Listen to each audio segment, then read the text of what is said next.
Martha యేసుతో, ప్రభువా నువ్వు ఇక్కడ ఉండిన ఎడలా నా సహోదరుడు సావకుండా ఉండేవాడు కదా.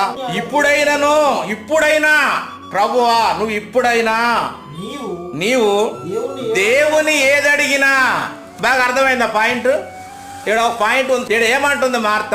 ప్రభువా నీవు ఇప్పుడైనా దేవుణ్ణి అడిగితే. మరి ఈయన దేవుడు అనుకుంటే మరి మనవాళ్ళందరూ యేసు దేవుడు యేసు దేవుడు యేసు దేవుడు అని చెప్పి, ఇక్కడ మార్తమ్మ ఏమంటుందో చూడు. ప్రభువా ఇప్పుడైనా నీవు దేవుణ్ణి అడిగితే. మనందరూ అంటే పాస్టర్ గారు నా గురించి ప్రార్థన చేయవా, నేను దేవుణ్ణి దేవుడికి ప్రార్థన చేయమని కదా. అట్లానే ఇక్కడ ఏమంటుంది?